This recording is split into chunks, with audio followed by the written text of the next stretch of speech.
I was 23 when I joined the salvage crew that found the ARK haven, July 2005. I had just graduated with a degree in marine engineering and was hired last minute by a Japanese fishing vessel to assist in identifying a strange ship drifting silently near Micronesia. We didn't know what we had found, not at first. The name on the hull was faded, barely readable, but once we stepped on board, everything changed. The hair on my arms stood up. The silence was absolute, like the ocean itself was holding its breath. The ship was the ARK Haven, the oceanographic research vessel that vanished in 1996 with 32 people on board. No trace, no distress call, until now. And the worst part? The food in the galley was still warm. I remember stepping onto the ARK Haven's deck for the first time like it happened yesterday, even though it's been almost 20 years now. The metal beneath my boots had an odd warmth to it. Not the kind you'd expect from the sun, but something different, as if the ship had just been touched by life or death. We weren't the first to board her. A team of Japanese fishermen had found her drifting near Micronesia, and the US Navy had gotten there first. By the time my team was flown in, 2 psychologists, a marine tech specialist, and myself, the ship had been towed to a restricted port facility in Guam. Our mission was clear: document, analyze, and keep our damn mouths shut. As I walked down the main hallway, the air felt thick, humid but stale, like a sealed room that shouldn't have been opened. The emergency lights flickered intermittently, though no generator was running. I remember one flicker in particular. It lit up the corridor just long enough for me to see a handprint on the wall, a greasy smudge, human-sized, still moist. Assumed it was one of the recovery crew. We were wrong. In the galley, everything was as the report said. Plates set for dinner, uneaten meals halfway to mouths that were no longer there. One bowl of clam chowder still had steam wafting from it when we entered, though the thermometer I used read a dead 56 degrees Fahrenheit. I remember pressing my hand against the bowl. It was warm, undeniably warm. And I remember the look the tech specialist gave me, like he had just swallowed glass. He said nothing, just backed out of the room slowly. Later, we found the logbook. It lay open on the navigation desk in the control room, its last entry written. In scrawled, hurried strokes, "We're not alone. If this gets out, forgive me." The pen had torn through the paper on the last word, but the real strangeness didn't begin until the second night. At exactly 2:59 a.m., the emergency lights flickered again. I was in the sleeping quarters, reviewing footage on a portable monitor. The screen glitched just for a second, but long enough to show a shadow pass across the hallway cam. It wasn't anyone from our team. Everyone was accounted for, asleep, or at their station. Then I heard it. A soft, dragging sound like a wet mop being pulled across metal. It echoed from the stairwell. I grabbed my flashlight and followed it, heart thudding in rhythm with each creak of the floor beneath me. Down in the research lab, the sound stopped. But something else caught my eye. The glass window on one of the specimen tanks had fogged up from the inside. A fingerprint slowly slid down its surface, as if someone inside had just exhaled and pressed their finger against it. There was nothing in that tank. I blinked. When I looked again, the fog was gone. I started recording audio logs that night. I told myself it was for documentation, but the truth was, I needed to hear my own voice. I needed proof I hadn't gone insane.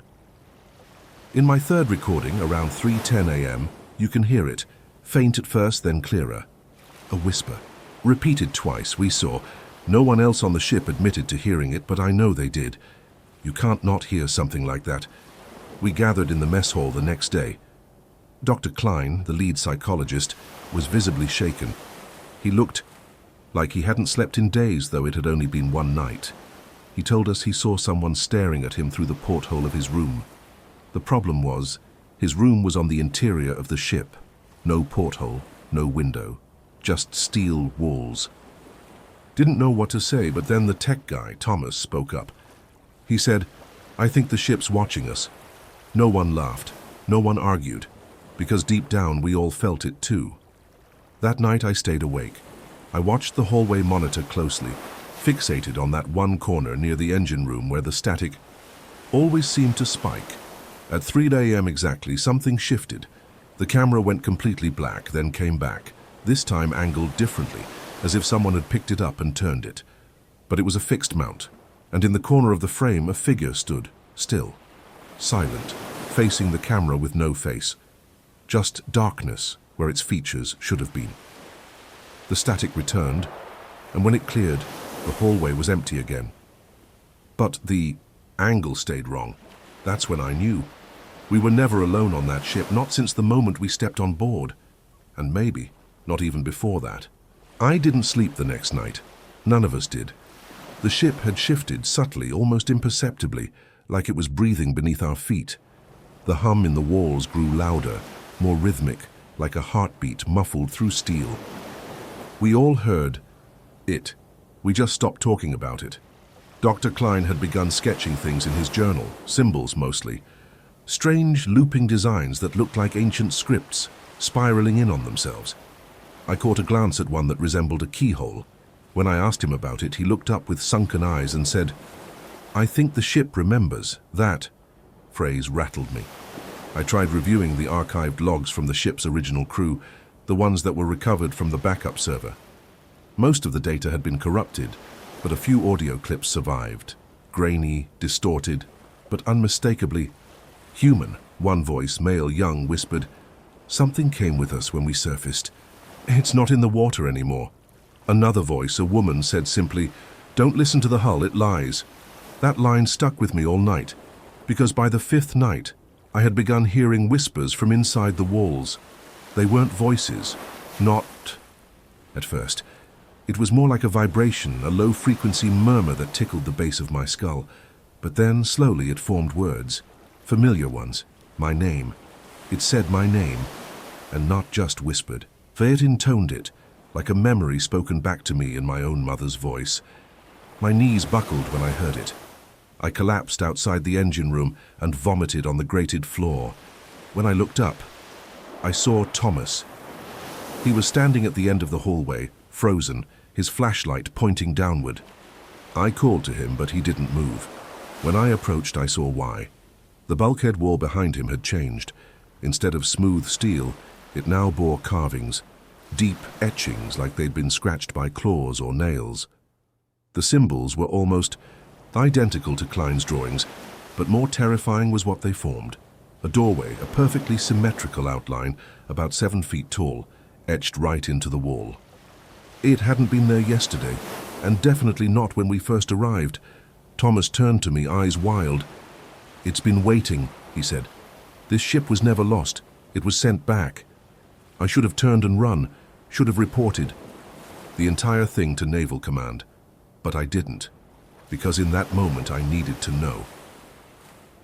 We returned to the mess hall, but Dr. Klein wasn't there. We found his journal open on the table. The last page was stained with blood and read only one line. I looked into it, it looked back. We found his body in the observation room, hanging from the ceiling by a cable. But that's not what made me scream. There was no ladder, no chair, no furniture at all in the room. And yet the cable was wrapped twice around a pipe, 10 feet up. Impossibly neat, like someone or something had lifted him there. That night the lights went completely dark. Our backup generators failed without explanation. Even our handhelds started glitching, screens flashing with static. At exactly 3 a.m., we all gathered in the central corridor. What was left of us? Thomas, me, and Rachel, the other psychologist. She was trembling, clutching a crucifix she didn't have when we boarded. "I had a dream," she said. "I was in the tank, the one that fogged up, and something was watching me from outside." Before I could answer, the ship groaned. Not the usual metallic creaks, but a deep, shuddering moan, like the sound of a dying animal echoing from beneath. The deck, and then came the thudding from below, rhythmic like footsteps, heavy, wet, measured. Something was moving inside the sealed lower levels, levels we had never accessed. Rachel dropped the crucifix. We ran. We rushed back to the control room, our footsteps pounding on the steel floor, our hearts racing so loud I could barely hear anything else. The footsteps below us hadn't stopped. They were heavy and deliberate, like something massive and confident, was making its way through the ship. Thomas slammed the door shut behind us, locking every latch he could find. Rachel flicked on her flashlight, its beam shaky but strong enough to reveal the dead monitors and panels. I scrambled to the auxiliary controls, trying to bring power back online, but it was hopeless. Everything was burned out. The screen stayed, pitch black, and the only thing I could hear was a faint metallic screech, like something sharp dragging across porcelain. Rachel started crying, but not from panic. It was like something inside her had cracked, like she already knew what was coming and understood there was no stopping it. She whispered something in French under her breath, and though I didn't understand most of it, I caught a few words. Les yeux. Ils voient tout. Ils ne dorment jamais. The eyes, they see everything. They never sleep. Thomas muttered, "It's getting closer." And right at that moment, Rachel's flashlight flickered. When it came back on, we all saw it. The reinforced window, the one facing the aft deck, had fogged over. But the moisture wasn't on the outside, it was on the inside. There were handprints, 5 long fingers, way too thin and unnaturally stretched, dragging down the glass like something wet had crawled across it. I shouted, "That's impossible!" because we knew that door led straight to the ocean, and it was always sealed. But the prints were still there, fogging the window from within like it was breathing. The banging from below turned into a scraping noise. Something was crawling, not walking, up the staircase, claw by claw. Rachel's light flickered again, and this time, when it came back on, we saw a shape in the hallway. Tall, slender, slightly hunched. It didn't move, just stood there as if listening. It had no eyes, just a stretched-out face like old splintered wood. Cracks ran down its cheeks and jawline, but I swear, I felt it smiling. Thomas grabbed the emergency flare gun hidden in the cabinet behind the wall, raised it, ready to fire. But before he could, every light cut out. Darkness swallowed us, thick and immediate. I heard breathing behind me. Warm, wet, like salt water mixed with blood. Then a laugh. Quiet, not human, not animal. It sounded like bubbles rising from something, deep and dead. I don't remember what happened next. I think I blacked out. I woke up lying on the cold steel floor of the control room.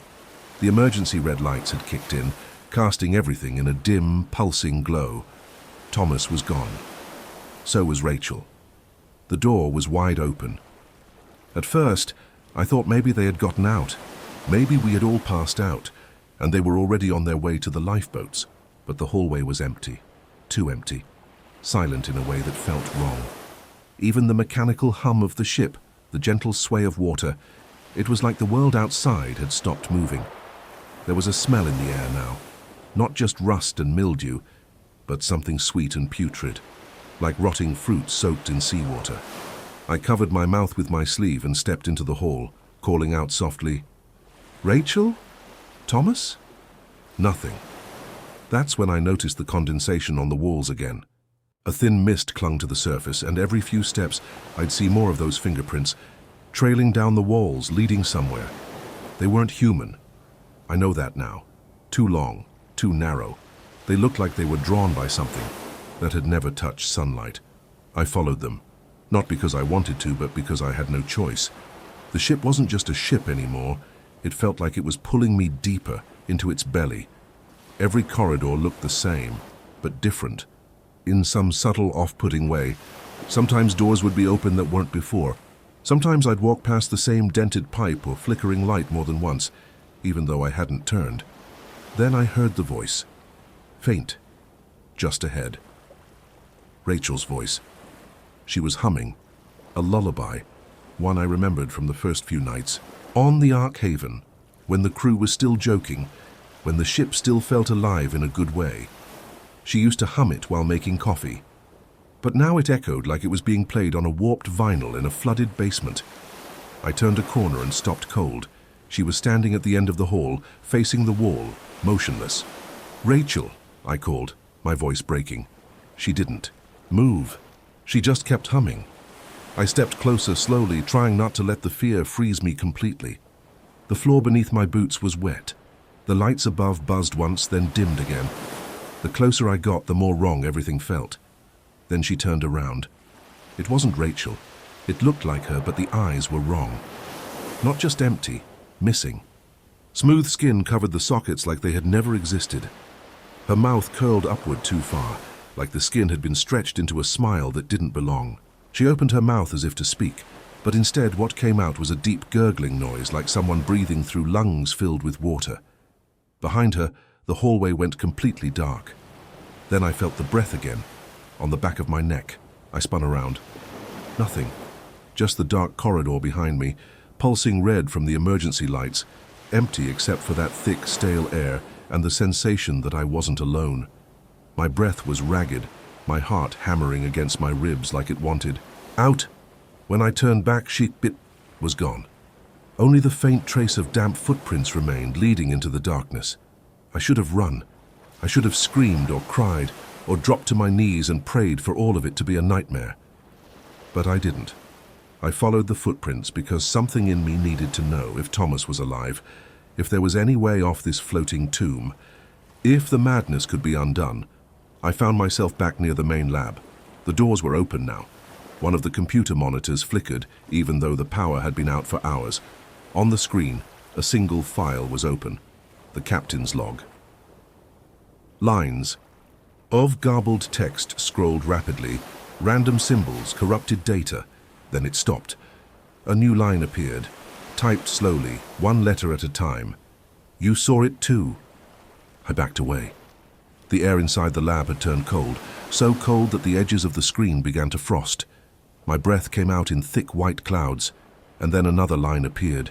Now you belong to it. The light snapped off. Everything went black. I reached for my flashlight, flicked it on, and the narrow beam cut through the darkness. There, on the wall across from me, someone had carved deep into the metal. We brought it back. The letters were jagged, uneven, like they were scratched, with bare hands. Blood still clung to the grooves. I turned and ran. Down the corridor, past the galley, where food still sat steaming on plates that had no right to be warm. Past the crew quarters, where doors creaked open on their own, revealing empty bunks and the faint sound of someone whispering my name. I reached the deck. The hatch to the emergency raft was wide open.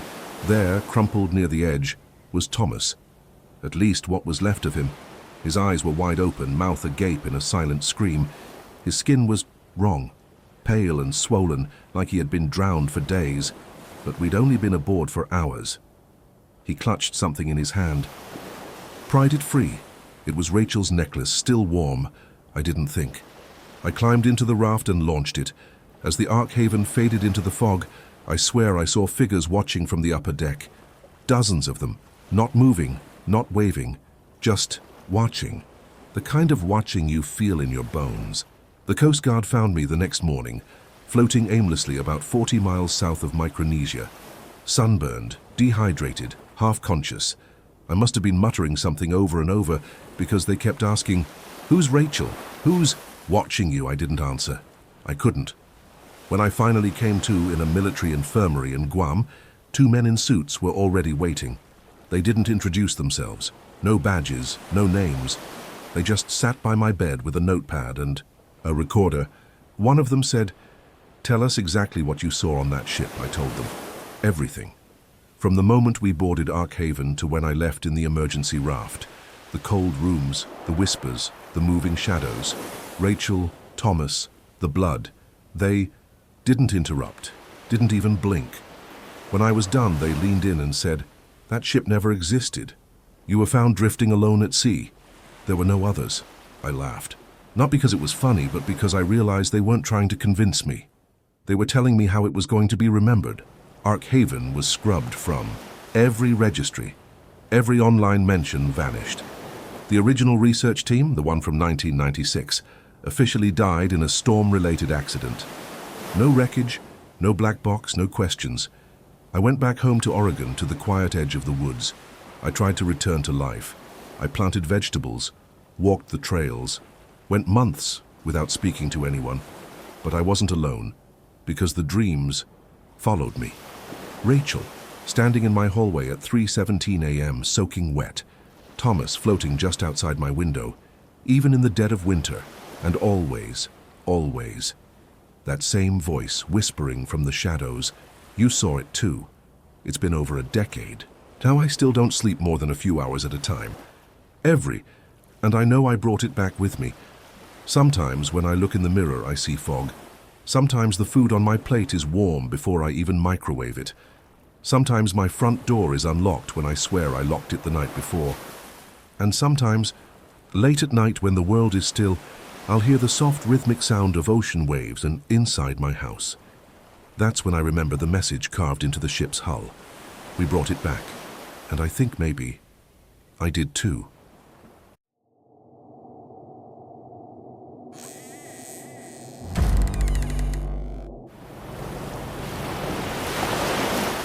I was assigned to the International Maritime Emergency Coalition, a joint task force that responded to offshore disasters and medical evacuations.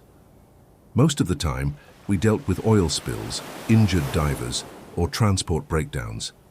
But in July 2013, my unit was called to investigate a ghost signal pinged from the South Pacific near the edge of the Antarctic Circle. The source was identified as a ship. No response, no transponder identity at first. Then, the automated registry system confirmed the impossible. It was ARK-09. I remember the silence that settled over the briefing room. We all stared at the monitor, blinking at the name. ARK-09 had been declared lost at sea 18 months ago, presumed sunk during a high-risk emergency mission to assist a Chilean offshore rig explosion. Every soul on board had been declared dead. The recovery mission was treated as classified. High-level clearance, no press coverage, and a strange urgency from people in suits who didn't look like they belonged in naval operations. They told us only what they had to. It was found drifting slowly, barely above freezing waters, with no signs of power but stable buoyancy. No emergency flares, no life signs. Our ship, the Vigilant Dawn, approached it just after midnight. ARK-09 loomed in the dark like a floating tomb. Thick fog hugged its structure. The external floodlights revealed a vessel that looked strangely untouched. No signs of fire or flooding. Its hull wasn't rusted. No algae buildup, no sea creatures nesting against it, like it had been preserved. And then we saw it. Through the observation scope, we noticed something disturbing. A dining table on the upper deck, visible through a large window, had trays of food, still set, bowls of soup steaming. We stared in silence. One of my team muttered, "Is that real steam?" We didn't answer. We boarded. The metal of the ship was cold to the touch, but not wet. That detail still bothers me. It was like stepping into a room that's been empty for minutes, not years. Inside, everything was pristine. No dust, no mold, no rotting. The wall. Clocks ticked in perfect sync. Journals lay open on desks. A half-played chessboard waited on a corner table. One crew member's coffee mug still had a faint ring of heat. Something was horribly wrong, but we didn't feel scared yet, just confused. And then in the medical bay, we found the first sign that this wasn't a simple abandoned ship. There was a smear of blood, thin, like a finger had been dragged across the wall. Just one. It curved down toward the floor and ended at an emergency. Locker, which had been pried open from the inside. No body, no torn clothing. Just that single red line, already dark and dry. That's when the false comfort began to crack. We split into teams of 3, armed with body cams and short-range radios. I was with Lieutenant Sutter and a young engineer named Ramirez. Our mission was to sweep the living quarters and get a feel for the ship's internal systems. Power was down, but emergency lights flickered every so often, weak yellow glows that pulsed like the ship was breathing. There was something oddly quiet about ARK-09, not just silence. It felt muted, like the walls were absorbing sound. Our boots barely echoed. When we spoke, our voices sounded thinner, like the air was too dense or not dense enough. As we passed through the main hallway, I noticed a photo on the wall. A framed picture of the original crew, all smiling, arms around each other. But the frame was crooked. I reached out to straighten it, a simple, mindless act. I stepped back. It tilted again. I thought maybe the ship shifted under my weight, so I fixed it once more. Sutter called my name and I turned away for just a moment. When I looked back, The frame had tilted to the exact same angle as before. I stared at it for a long second. My hands felt cold. "Leave it," Ramirez muttered.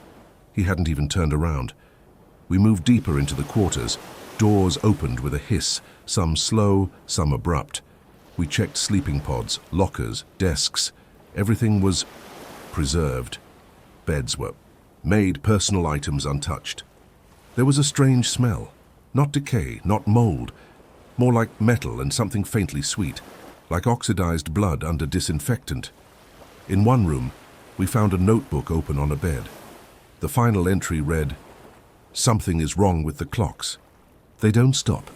Even when I closed my eyes, we exchanged glances. Ramirez took a picture of it and we moved on.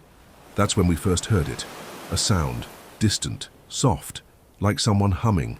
Not a song exactly, more like a low, repetitive tone, as if someone were mouthing a single note over and over. It was coming from the air vents. Sutter knelt down beside a nearby grate. The sound stopped instantly. He looked at me, frowning. "That wasn't feedback, was it?" "No," I said. "That was a voice." He removed the grate, nothing inside, just dark. Then the lights flickered twice, and the radio in Ramirez's pocket crackled, a whisper. At first I thought it was static, but it repeated, just barely above audible. "Don't answer." Ramirez froze. "What the hell was that?" "Did someone say something?" I asked. The voice came again. "It's not them." Then silence. Sutter stood up fast. "Kill your radios, all of you, now." I shut mine off, heart thudding. There was something wrong with the signal, something inhuman in how it vibrated, how it lingered. Like it had personality, like it wanted to be heard. We should have left right then, but we kept going. We hadn't seen the lower decks yet, and that's where the air changed. It got colder, not just temperature, colder in the bones, like we had crossed into a place the ship didn't want us in. We found the stairwell leading to the lower decks near the aft section of the ship. The corridor leading up to it was different, colder, darker, like the emergency lights were weaker there, and the walls were off. They had a slight film of moisture on them, even though there was no condensation anywhere else. The ship had no official schematics for this level. None of us could explain why. I asked Ramirez if it was a maintenance area or engine access tunnel, but he looked confused. "There shouldn't be a sub-level," he muttered. "At least not one this long." We descended slowly, the metal stairs creaking beneath us. Halfway down we passed a small mirror mounted on the wall. I only saw it for a second, but in that second I saw 4 reflections. There were only 3 of us. I froze. I turned around, but no one was behind me. I looked back at the mirror. Now it showed. Only us, 3 people, no 4th figure. But I swear, someone had been standing just behind Ramirez, tall, thin, wearing what looked like a medical coat. I didn't say anything. I didn't want to be the one to panic first. The air grew thick as we reached the bottom. My ears popped. Like the pressure shifted the deeper we went. The lights here weren't flickering, they were pulsing. A steady, dim, bright, dim rhythm, almost like a heartbeat. The hallway ahead of us was curved slightly, like the ship itself bent here. It felt unnatural, like it wasn't designed but grown. Metal bulkheads were partially corroded, and some of the walls looked like they had been scratched, clawed at, and then we saw it. At the end of the hallway was a large metallic door, twice the height of a normal one, round, reinforced, like a vault. It had been pried open, ripped. You could see the bent steel around the edges. Something had forced it from the inside. No tool marks, no explosives. It was as if the metal had given way to pressure that should not exist in this world. Sutter stepped closer. His flashlight flickered. When he pointed it inside, there was no room.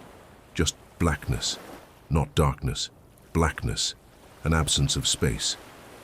The beam didn't reflect off anything. It just disappeared, like light couldn't exist in that opening. Ramirez whispered, "What the hell is this?" I took a slow step forward and leaned in slightly, trying to see if there was any sound, any movement. Nothing. Then I saw it again. A face, just for a split second. Not moving, not blinking. It looked almost human, but the skin was too smooth. The eyes too far apart. And the mouth, it didn't have one. I stumbled back, heart pounding in my throat. Sutter grabbed my shoulder. "You saw it too?" I nodded. Ramirez didn't move.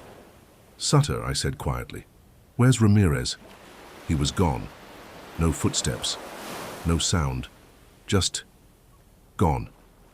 The radio on Sutter's vest buzzed on by itself. We hadn't turned them back on. A voice. Calm. Quiet. Familiar. "Don't trust it. They're wearing our faces." Sutter dropped the radio and drew his sidearm. We didn't say a word. We just started backing away from the black room, retracing our steps as quickly as we could. The hallway seemed longer this time. The light pulsed faster. Behind us we heard footsteps. Heavy ones. Not running. Walking. Steady. Deliberate. We didn't look back. We burst back into the upper levels of ARK 09, panting like we'd sprinted for miles. The pressure in my chest didn't go away when the metal door to the sub-level slammed shut behind us. It was psychological now, like the ship itself was watching. Hearse, no sign of Ramirez, not a trace. No blood, no dropped gear, just absence. The kind that crawls under your skin. Sutter didn't say much. He just kept looking over his shoulder, gun drawn, twitching every time the emergency lights flickered. We decided to head for the control center. Maybe we could access more security footage. Maybe find answers. Maybe find him. The control deck was still running on emergency backup power. Screens flickered, static buzzed faintly in the background. The air was warmer here, but not in a good way. It smelled metallic, like copper and something rotten. Just beneath the surface, I tapped through the security archives. Most were corrupted, showing scrambled images, looping static or total blackness. But then I found a set of files marked ARCH substream. Unusual. They weren't in the main system. The footage was grainy and tinted green, like night vision. It showed the lower levels, the ones that supposedly didn't exist. The timestamp was from the night ARK 09 disappeared. I hit play. Men in white coats moved hurriedly, panicked. Some were carrying boxes, others looking over their shoulders like they were being followed.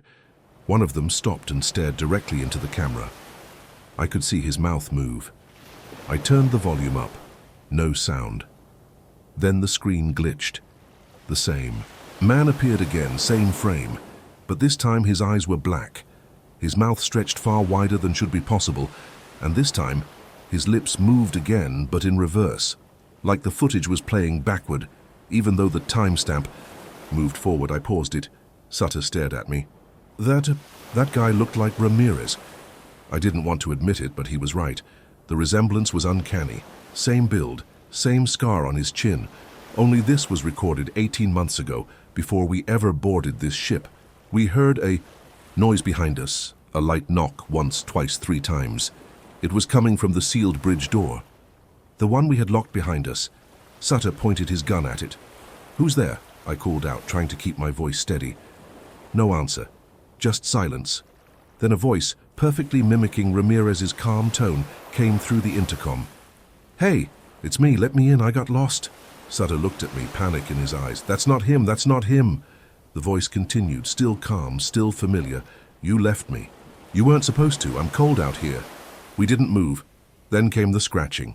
Long, slow fingernail scrapes along the metal. Sutter began backing up, and then the lights in the control room blinked, once, twice. In the reflection of one of the black monitors, I saw 3 figures, me, Sutter, and a third behind us. It was wearing a medical coat, and it was smiling. I spun around. There was no one there, just the faint hum of electronics and the cold breath between me and Sutter. I stared back at the monitor. Still 3 reflections. I don't remember consciously deciding to leave the control room, but the next thing I knew, we were sprinting back down the corridor, past the medical bay, past the rec room still full of rotting food and silent chess games frozen mid-move. All that mattered was getting away from whatever was mimicking Ramirez, whatever knew how to speak like him, how to smile like him. But Sutter stopped cold at the stairwell that led back down. Wait. He shined his flashlight down into the shadows. The air felt wrong here, heavy, dense like syrup. "That door," he whispered. I looked. At the bottom of the stairwell, past the final rung of rusted railing, stood a massive, open, vault-like door. The metal was warped, edges twisted like something had bent them outward from the inside. There were deep scratch marks along the floor, trails like something had been dragged out. And above the doorway, painted crudely in red, maybe blood, maybe, not with the words, "We thought it was a safe room, it wasn't." The hairs on my neck rose. Sutter whispered, "That's not in the schematics." We heard a sound from below, a faint tapping like long fingers on metal, then a dragging noise, something was coming.